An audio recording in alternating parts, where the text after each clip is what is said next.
देखिए, जो सचिवालय में हमारे कर्मचारी हैं सभी वर्गों के, उन्होंने परसों अपनी बात रखने का प्रयास किया, लेकिन मैं समझता हूँ वो सरकार का हिस्सा है और हमारी सरकार बनते ही हमारी प्राथमिकता, मुख्यमंत्री जी की प्राथमिकता बिल्कुल साफ थी। वो हमने ये चीज़ फैसले करके दिखाई है कि हमारी सरकार कर्मचारियों की हितैषी है और जो कमिटमेंट थी, अगर हमने सबसे पहला फैसला कैबिनेट में किया ओल्ड पेंशन स्कीम को लागू करके ओपीएस को, जो आप समझें कि पूरे देश के अंदर संभव नहीं था, वो सबसे बड़ा कदम हमारी सरकार ने और मुख्यमंत्री जी ने उठाया और जिससे 1,36,000 सरकारी कर्मचारियों को फ़ायदा हुआ।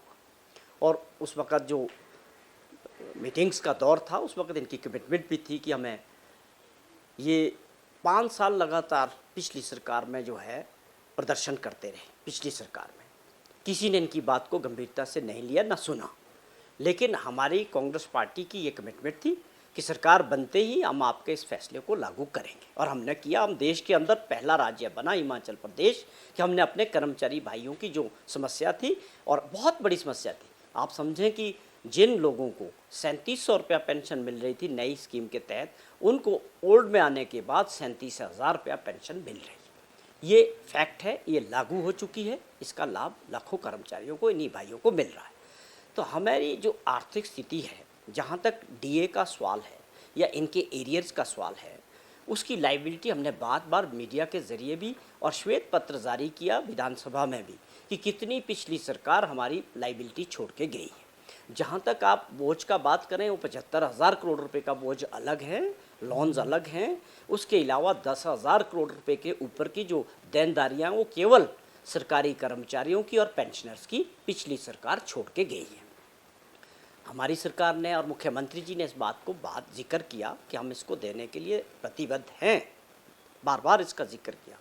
और 15 अगस्त को उन्होंने 75 साल से ऊपर के जो हमारे पेंशनर्स हैं, उन लोगों के लिए 28,000 लोगों के लिए उसका जो एरियर्स था उसको क्लियर करने के लिए 200 करोड़ रुपए का प्रावधान किया, घोषणा की है। वो चाह रहे हैं कि हम इसको धीरे धीरे करेंगे, लेकिन जिस प्रकार की आर्थिक स्थिति वो सबके सामने है, पैसे का इंतज़ाम करना है और उसके बाद इनका एरियर की बात करें या डीए की बात है, वो देने हैं। मुख्यमंत्री जी ने थोड़ा समय की बात की थी कि थोड़ा सा समय मिलेगा, हमने देना है, बिल्कुल जायज़ बात है। लेकिन जिस प्रकार से कर्मचारी भाइयों ने प्रदर्शन करके अपना पहले ही दिन जो रुख अपनाया, मुझे उसको लेके काफ़ी अफसोस है। ये ऐसी संभावना नहीं थी। ख़ास तौर पे आपको मांग रखने का अधिकार था, लेकिन उस मांग के ज़रिए आप सरकार के खिलाफ एलिगेशंस पे आ गए, हर तरह से सरकार के क्रिटिसिज्म में आ गए।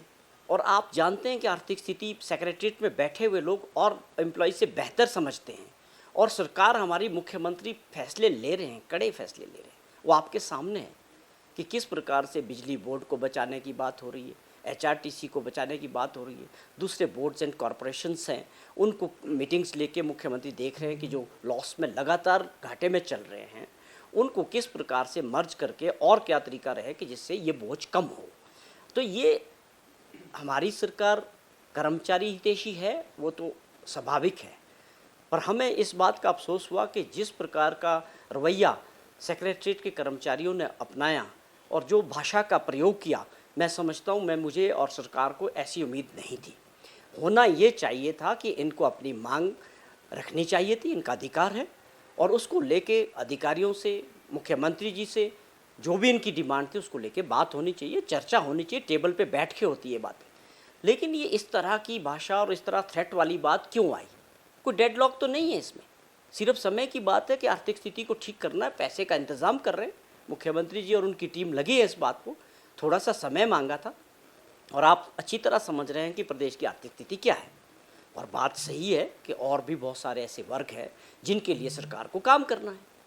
सरकार को तो हर वर्ग के लिए काम करना है और कर रही है सरकार।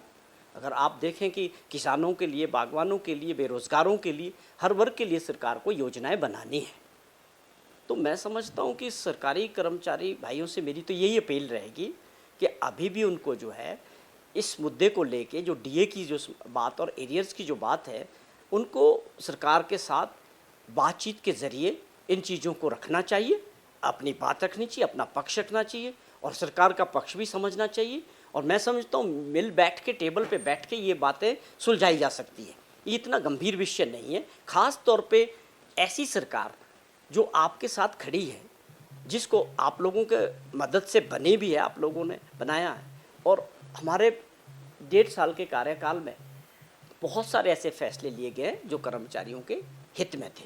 तो ये रिश्तों को ऐसा ना हो कि कुछ लोग इसमें ऐसे हो जो जानबूझ के आम कर्मचारियों को, उनको जो है गुमराह करने का प्रयास करें। उन चीज़ों से इनको मैं समझता हूँ कि बचना चाहिए कि 2-4 लोग कोई ऐसे उसमें आ जाएं कि जो बाकी कर्मचारी भाइयों को गुमराह करें, ऐसा नहीं होना चाहिए।